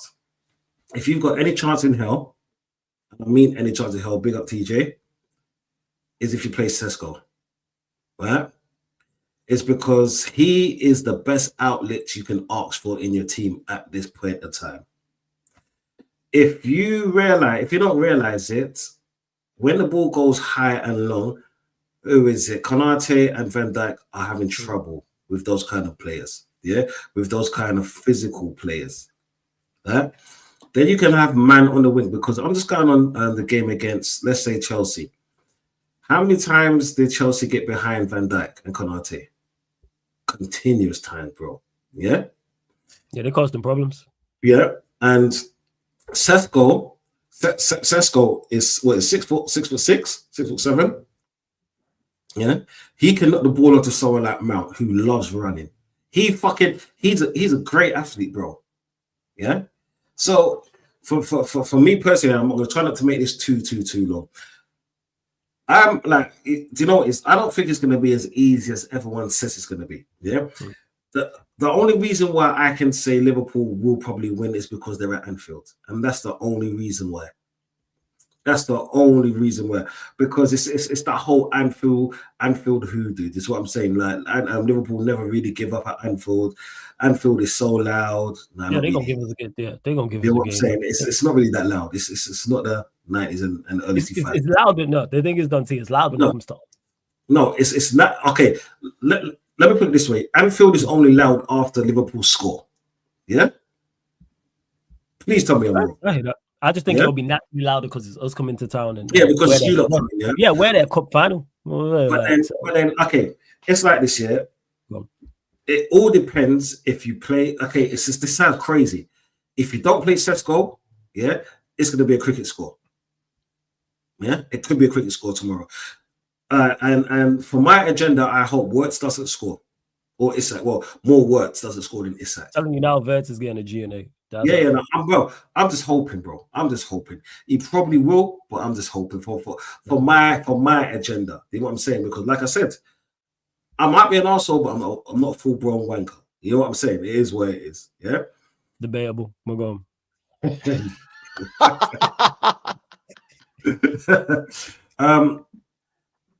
You see, I agree with whoever they play with Bruno, because we all know Bruno's going to start, but you're not going to need so much legs tomorrow. You're going to need athletes, and that's all you're going to need tomorrow, because you're going to be doing a lot of defending. You're going to be doing a lot of counter-attacking. Yeah, it will be the thing is, I'm not too sure if it's going to be any faster to what we've seen, because they've become just a little bit faster than how Arsenal's been playing, and that's not what I've been used to seeing in a Liverpool team over the last, let's say, 8 years. Okay, fair enough. They had Klopp, new manager, new regime, but they've got a lot of their players. They've still got a lot of the same core players. Right?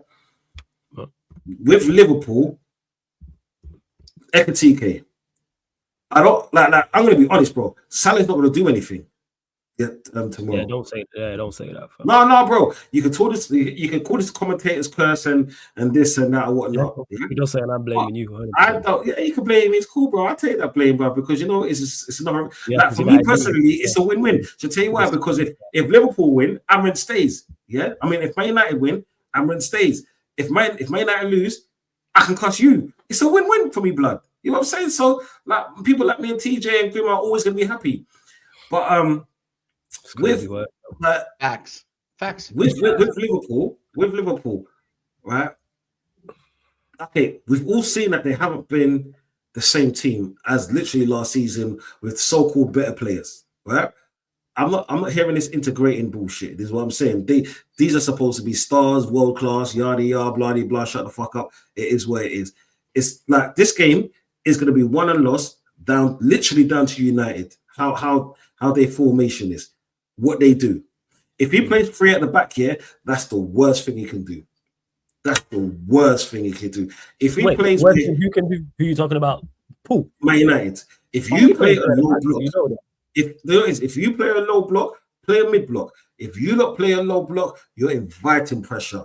Liverpool, if you don't check it, the games that Liverpool has won, yeah, more noticeably, is when teams like go into a low block, because they're constantly attacking, and that's more law of averages. Because you know what, yeah, despite me having fun with Liverpool and all of that, yeah, they've got really good players like Ekitike that literally can tear your team apart by himself. Players like Wirtz, who can look like he's doing flicks and tricks, but won't give you nothing else apart from that. You know what I'm saying? Yeah. Salah can score at any moment. Yeah. Facts.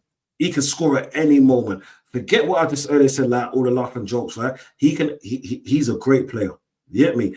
It's like the jury's still out just because I haven't seen enough from him. Yeah? Gravenberch. Give Gravenberch a chance to run through your midfield. He'll do that all day. Pause. So this is why TJ said it's so important. I think it was TJ that said it. It's so important who Bruno plays along with. Yeah? Because you're going to need legs tomorrow. Yeah, that was Grim. Yeah, Grim actually made a great point in the game. Surprisingly. Yeah. Made it so, valid bro, point in the game. literally, as Surprising. I'm gonna say Yes. when it comes to Surprising. my time, I'm gonna say what I gotta say Man about thinks it's game time, you know, to hear your rubbish. This guy is fucking crazy, yo. You close it no, out. no. Actually, fellas, you'll be surprised this time round. Well, I'm Yeah, Yeah. I'm bye. sure. Sorry, go on, Dunsey. Go on. Yeah, I'm sure. Yeah, yo. No. Just to finish it off, like people's got to go and stuff like that. Like it all depends on Amarin thing because Liverpool, we kind of know who they're going to start with. Like that, they're going to play the same team regardless. It's literally what Man United do. That's where it's going to go. Shout out Casually for the raid, man. Big up Casually FC. Big up Marshall. Big up the whole gang. Marshall hype. There, man. Marshall hype. Marshall hype. Shout out. Big up Marshall, yo. Hey, Marshall, title charge back on for Chelsea. Yeah? Hey, man. Big up to you, man. Big up everyone joining over. Run up the likes, please. Hit the subscribe button. Subscribe to Dumbversation TV. Subscribe to TJ Warren TV. All right, go on. I'm probably going to regret this. But yeah, Grim, what are you telling me, man? Thoughts on the game coming up? Here we go. What? Right? Get your popcorn now. Nah, joke. Boys, I believe you have a chance of winning tomorrow due to one factor. Liverpool's recent games hasn't been all good. I'm saying it's a game that's in the open air that anything can happen.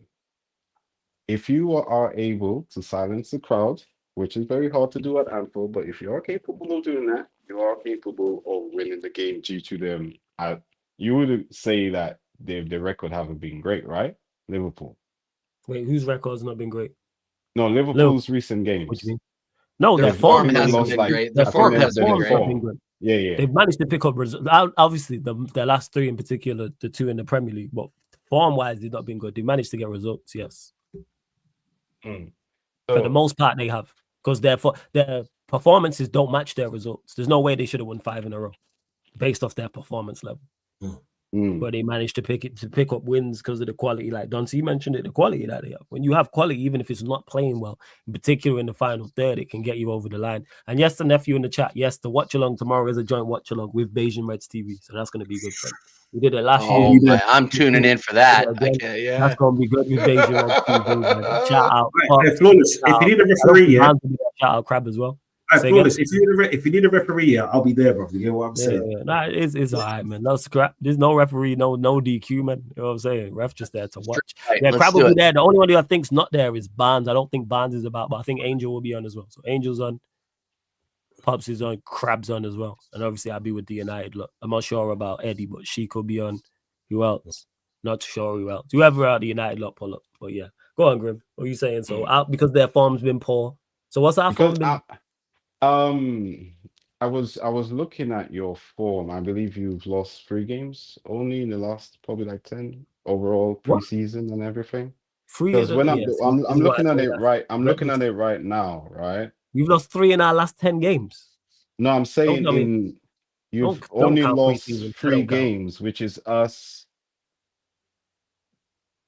Let me get that back. But whilst I search for that, Flawless, I would say that your manager is cousins to my manager. So it is quite seeing what's happening on your club is quite shocking. Not surprising, but I'm like, whoa, the managers are very similar in not being able to pick the right players. And also, this is what I find really crazy, Flawless, right? As a manager, overall, if you substitute your players and when you're not winning, you bring them back and you ask them to win. Is that not a sense of madness? Because you took them out saying they're incompetent, but when you're under pressure, you bring them back expecting you to keep your job. So I find it very, crazy as to how your manager find that logic in picking the best players and not utilizing them for, the best starting lineup. Because my manager's not very smart, as the results show, as the performances show, as his press conferences show. As Manchester United as a football club show. So also, you also asked if they're going to win 3-1. I was also trolling a little bit on that, but I'm also going to say to the fact that I was a little bit on that. But no idea you capable of winning tomorrow? Hey, listen, this is football. All things are possible. Due to in terms of the score line, I think it's going to be a closer one, but it can go both ways. I love when people use that line, man. It is great. You know what I'm saying? Anything's possible. It tells you how far-fetched it is, what they're saying. But yeah, if you lot got any questions quickly on it, let me know in the chat if there is any questions in regards to it. But I've like stated it again, Liverpool will be much better. And when I say that again, much better compared to what they've done this season so far. They'll be miles better. When I look at the league, Flawless, right? I look at the league and how many games have been played again? I don't think it's a league where it's like of guarantees as of. Hey, Grim, how many games have been played? 8. All right, cool. 7 for you, man. So it'd be 8 now. Okay, so we're in game week 8. Cool. And you're gonna do hey, fellas, you're gonna do the job. So have a what coffee. What is the job? Chill out. What is we're gonna win tomorrow. We're gonna be there tomorrow. Don't worry. Don't see. Get your red t-shirt out, TJ. I know you got a red t-shirt. I've got my popcorn ready, bro. No, nothing. No, I'm not wearing red tomorrow. Obviously, Arsenal are battling with Liverpool for this league title alongside City as well. I know by all means, you need like a bit of luck. I've been saying, you need a bit of luck. You need a bit of optimism. You need a bit of favoritism. All that stuff. All that jazz. We are not winning any of our next 4 games. I'm calling it now. This is the end of Amorim, people. This is the beginning of the end for Amorim. You see our next 4 games, beginning of the end. Travel away to Liverpool, self-explanatory. Brighton at home. I think it'll be us the last 2-3 years at Old Trafford. Forest have just sacked their manager now. So whoever they bring in, new manager bouts, curtains there, and then Spurs away, who we ain't beaten like 3 years. It's the end of the road, man. I've been saying this. Into this next international break in November, it's a wrap. Show's over. No, I was going to say that my younger brother's supposed to be United, right? So I do when I chill with him quite a bit, and and I do watch quite a bit of your games. And in my opinion, I want to know what you think on that. In my opinion, I believe your strongest lineup is Euro, De Ligt, Martinez, Ahmed, Casemiro, Fernandez, and Buemos, Sesko, and Tuna. Have you noticed I didn't put in one person? I still don't know who else I would say could slot in your midfield. It depends on who, like I said again, because it is even with this formation, which I say I don't see as the problematic execution of it. I've said this all the time. Any formation in the Premier League can work. Of course, you need to have a certain level of player, and the players have to be able to do a certain type of job in certain situations. But I don't look at the back three and go, oh, yeah, that's the only reason why. I don't think we'd be better under this manager playing any other system, because his decision-making overrides that, is what I'm saying. Like, if you pick poor lineups for the back three, you're going to pick poor lineups for the back four. If you can't execute a back three, then you're going to struggle to execute a back four. Because there are issues, yes, granted, some of them are the system, but it's his execution, because other teams play a back three in the Premier League and it don't look like that. I've said it before. Palace played. Crystal Palace don't look like ours. We play the exact same formation as Crystal Palace, but their execution of it is different. I've watched Brentford play a back three this season under Keith Andrews, and it don't look like ours. So there's other teams. I think is a Fulham who've played about. There's multiple other teams, whether it's this season or last season, who have played back. Wolves played a back three last season. They managed to stay up, go on a run, win 5 games in a row. Wolves.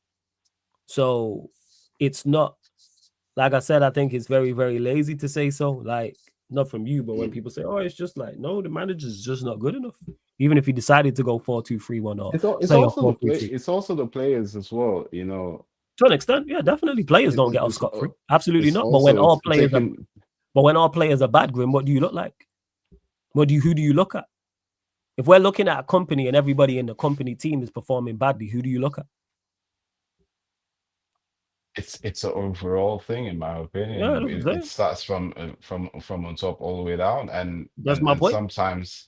And sometimes, when they present you lemons, you make lemonades. It just, the players that are, it's that. Don't say that, bro. That's what Arteta saying. That was you did. You done so well. See, the difference is Arteta will be. I literally saw Arteta Duncy just his no. I know it's a cliche statement, don't see. The so bad. I know cliche is your boy Mikel, man. Yo, you see that, man? Yo, Arteta in, man. We see it, man. The mass slip. When you start quoting the man, you already know what it is. Let's get out of here, bro. The point I was making. Imagine I started quoting Amarim, what you lot would say to me. Yeah, exactly. Don't try that. Flawless. I called him. Imagine I started saying a storm is coming and all this crap. Yeah? Called him Arteta's cousin. Yeah, they're both idiots. He's just the idiot on a higher level. Amarim. We on the same page. Word to Lex when he talked about the Mount Rushmore dickheads. Yeah, he's right. You know what I'm saying? Whatever analogy you want to use for it. What I was going to say about the lemonade statement after that is that accountability also needs to be taken as well in terms of the players. Yeah.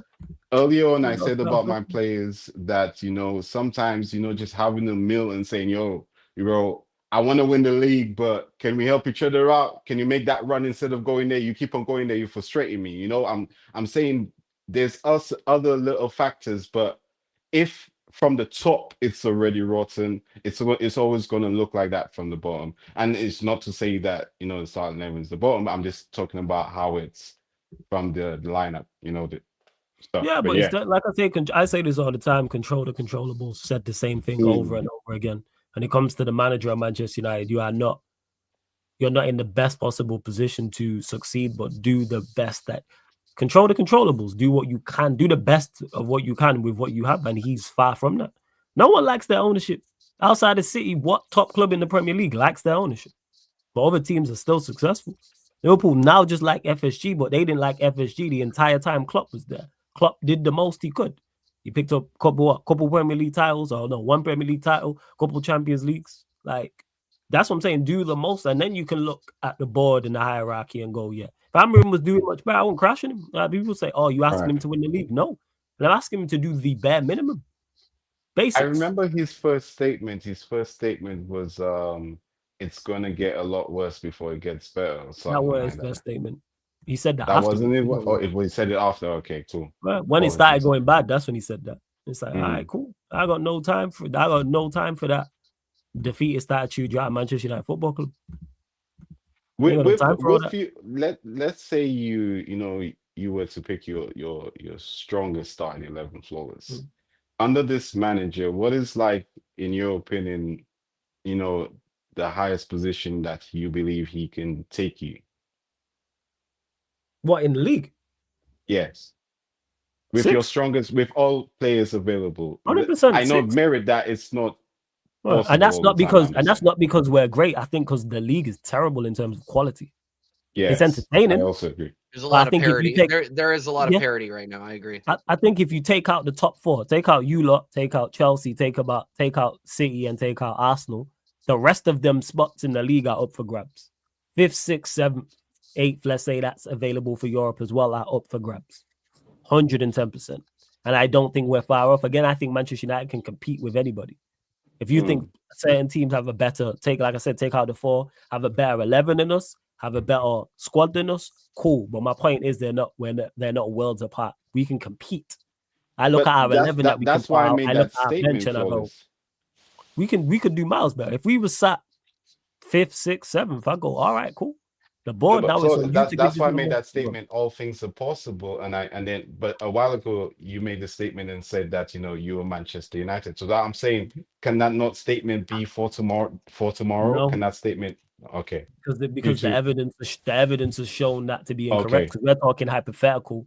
With you said if the manager was getting the most out of the squad, which he's not. But I think any decent manager does. I think if you give this job to pick a manager you think's top 10 in the Premier League, I think they all do that because they get us doing the basics, and that's all you need to do.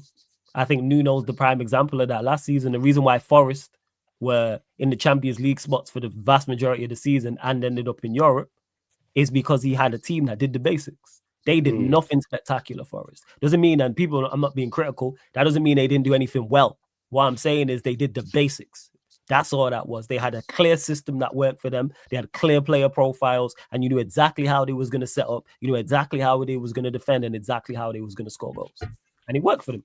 Forest did nothing. There was no one at the start of last season that was like, get me that player from Forest. People will talk about Elliot Anderson now. No one weren't talking about Elliot Anderson when he went there. I was behind Lewis Miley at Newcastle. No one were like, oh, he needs to be playing. Like you did Yates. All right, Gibbs White is quality. Chris Wood, we know what he gets. Alanga and Hudson-Odoi were classed as outcasts. No one were chatting about Murillo being one of the better centre-backs.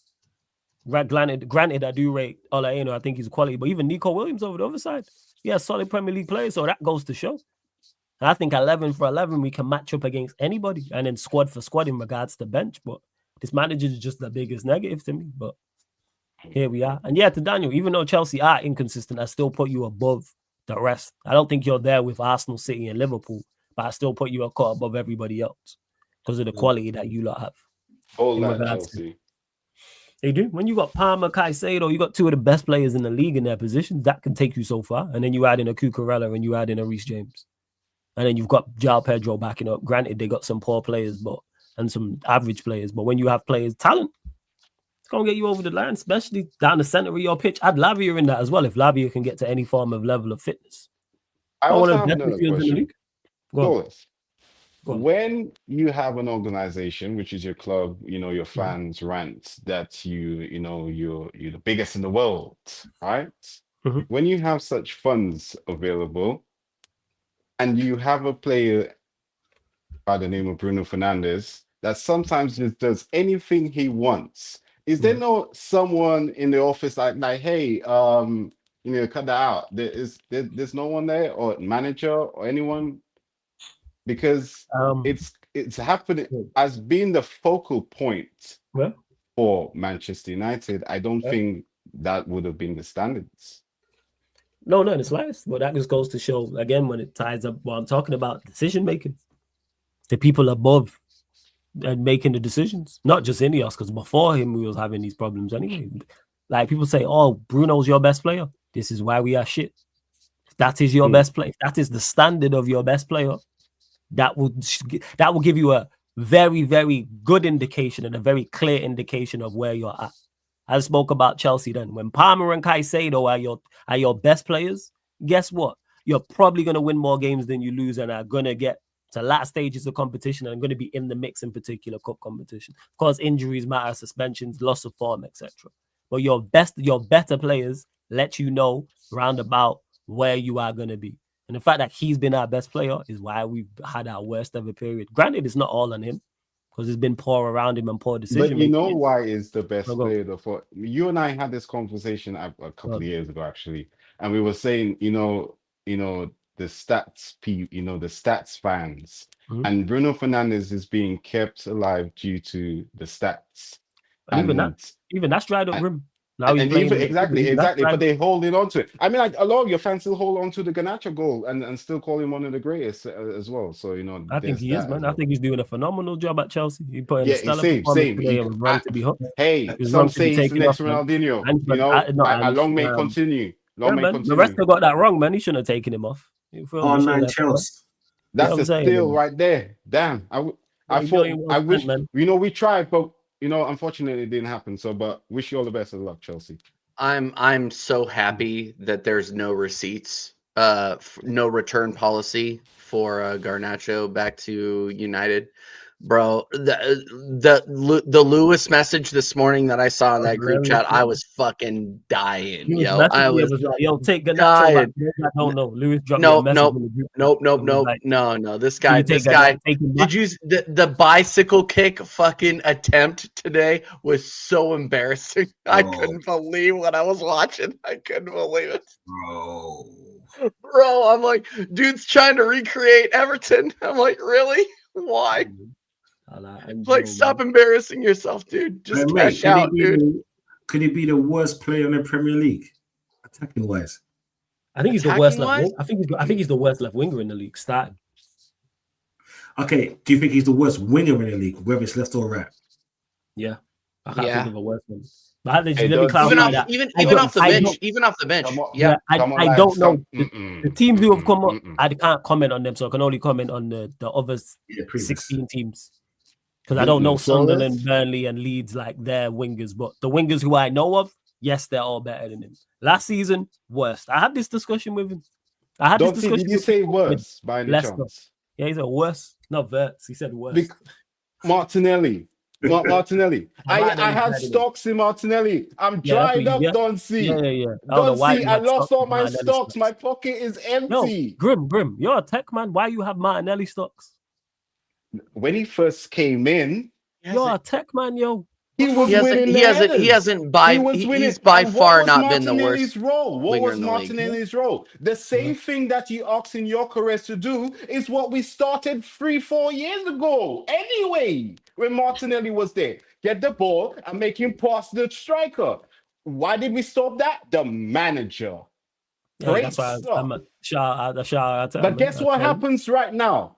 Somehow in Arsenal, they said, Martinelli, it's okay to put your head down and dribble. Because guess what? There was plenty of times today Martinelli could have just lifted his head up, turned his body 90 degrees, and run straight at the defense. But guess what's going to happen? The manager prefers someone, hey, run back. Don't make sure you come close. Yeah, make sure you come close. And the manager is on the sideline, Flawless, saying, hey, you left, you right, you up, you down, you side. Listen, the guys know what they're supposed to do. Hey, guys, I want you to win. End of story. That's it. You don't need no more conversation. You didn't see Wenger talking. You saw him playing with his jacket, but you didn't see him talking. I'll tell you that for free. Hey, man, get off your chest, Grim. Come Tell on, man. us how you really feel, man. Tell us how you really feel about TJ, Arsenal, man. TJ. I was loving it, man. I was loving that shit. Listen, Yeah, I right. love my club, right? And I'm always gonna back my club, even though those minions always, I call the the rivals minions. Even though those minions are troubling me about my club, I was gonna back my club. So in saying that, like I said when I just came in, Berta is here, all the tools has been given. Let the cooking. Yes, and all that bombshell people. I'm with you. Go ahead. Sorry. You gonna run up the likes on here. Make sure you do, whether you're watching live right now, watching this back after, hit the like button on the video. Please make sure you share across all the socials, subscribe. TJ, make sure you lot subscribe to TJ Warren TV. Let them know where they can find you, what you got coming up the rest of the weekend, also the following week as well. Yeah, no, really appreciate it. By the way, I did reach out to Dal about you joining our squad for Warzone. And you get the auto accept. You are in the squad, so we will figure that out. We'll figure that out. I'm terrible, by the way. I'm playing you lot. Nobody gives a shit. Nobody cares. It's all about the last, bro. It doesn't give nobody gives a shit. But TJ Warren TV, me and Dal will be live tomorrow night late. We're talking like 1 or 2 a.m. UK. I got a lot going on tomorrow, so me and Dal are going to go live with a late American Idiot, just talking shit tomorrow, so that'll be a lot of fun. Don C, I'm going to send you the link, so just be ready for that. It'll probably be too late for you, but totally understand if you can't make it. But yeah, I'm going to go live with some gaming streams next week. I'm finally getting better at EAFC 26. It's fucking brutal. I don't know what they changed a bunch of shit. It's brutal. It's really brutal. So yeah, I think I'm getting good enough to totally not embarrass myself on live stream. So tune in, TJ Warren TV. You can also catch me on American Waffle on Monday and Thursday, and then I'll be on Catch's channel at some point this week as well. So he reached out to me. So big up Catch every single time. Big up Don C. Big up Graham. Big up Flawless. Really appreciate you having me as usual. Thank you. TJ Warren TV, people. Link TJ. underneath in the description. It's also on the featured channel page, or you can just not be lazy. Go to the search bar, type in TJ Warren TV. Same to you, Don C. Donversation TV. You can find his socials, the channel underneath in the description of every live stream. Same way it's on the featured channel page as well. Floor's yours, Don C. Yeah, man. Do you know what? My next stream will probably be Wednesday. Okay. Because I'm just busy, really busy until then. Do you know what I'm saying? I think I'm probably going to be on Mud Brothers on Monday, so I'll probably shout for that 10 to 12. Shout out Sheik. Yeah, shout out Sheik TV, man. But make sure you come down and get what I'm saying and troll Sheik, get what I'm saying? Because if it goes how I want it to go, then you know what? Yeah, Man United is going to be happy in isolation. If it goes how we all know it's going to go, she's going to be pissed off. And to be honest, I love seeing Man United fellas pissed off. You hear what I'm saying? Yeah. So come back to Sheik TV. So bad. Sorry? I said I want to win so bad. I can't stand these lot, man. Because they're number, as much as I despise you jokers, they're number one up forever. So yeah, I want to win. But yeah. Plus, but don't worry. For me, it's either troll you or troll Pops and Co. You know what I'm saying? So for me, it's a win-win. You get what I'm saying? I'm loving it. Win-win, bro. Yeah, no, Don C, win-win. I love that mentality, bro. They're good ones. They're good. You know what I'm saying? Only win-winners get you to the top of the league. You know what I'm saying? Not double O. 10 to come, but it is where it is. Don't shoot the messenger. You know what I'm saying? Works do better. That's all it is. Yeah, but now my next live will probably be on Wednesday. You know what I'm saying? So come down. It's just going to be more of a rundown of what we saw for the last 2 games because we would have played Atletico Madrid by then. You get what I'm saying? And seeing what's to come. So yeah, come down, people. Make sure you like and subscribe, my peoples. Yes, Conversations TV people. Make sure. Grim, any final words, fam? Yeah, listen. So basically, I streamed last night as well for us on Twitch. So see, let them know. Plug your channel, man. Let them know. Nocturnal is that guy, the Twitch name and stuff. So we streamed last night, played some pro clubs. Ooh, the goals was beautiful, and then the chat was lovely and all of that. Everyone came around, so that was blessed. But yeah, Arsenal. All I gotta say for us is see at the end of the season, man. That's it, man. That's it. Oh yeah, we'll be there, 100%. We'll be there without doubt. So you lot, make sure you follow Grim on Twitch. What is it? Nocturnal Media. Yeah. So Nocturnal Media. Also, in regards to the media, I got a documentary coming out, and love that. I'm also working on a short film as well, which is also going to be on Netflix. So I will be posting up, a vlog just and that. Casually, and stuff on the channel, just casually fucking dropping that. What's it called? No, I can't speak about that right now because I am signed still going on. Oh, okay, it's still going on. But all right. I can talk about the ones before TJ, which is I did film Jurassic Park and Mission Impossible. I did play some part in that with the company that I worked with. So it's not like I would say the first rodeo, but I enjoy every trip. Guys just low key dropping freaking Jurassic Park and shit. No, because I've been doing it for a while. Maybe because I've been doing it for like 16 years now.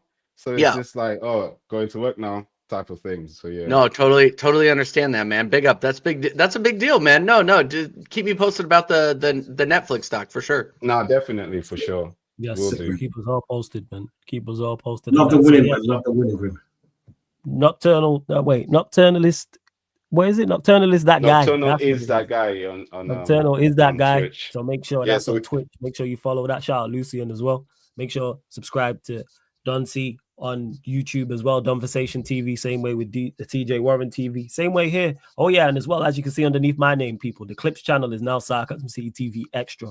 So rebrand Sarcasm City TV Extra is the name. So you'll still get clips on there. It's just that we was doing watch-alongs on there and things of that nature. So rather than it just be the Clips channel, that's why we changed it to Sarcasm City TV Extra, people. So you'll still get Premier League watch-alongs on there, Champions League, La Liga, NBA's back next week. So you'll get NBA watch-alongs on there, as well as the clip stuff as well. Yeah. So we will be there for all of that. I'm trying to pattern an NBA preview stream as well. I'm trying to get that sorted, people. Oh yeah, I need to shout you about that, TJ, and see if you're around. I'll definitely give you a shout and see if you're around. I'm trying to put it together.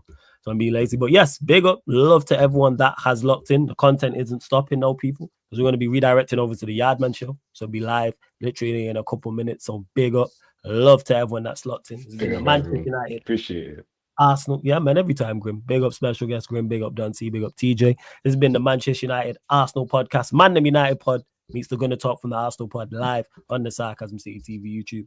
Thank you very much for tuning in. Literally see you lot in a couple minutes. In a couple minutes. Going live now. Big up.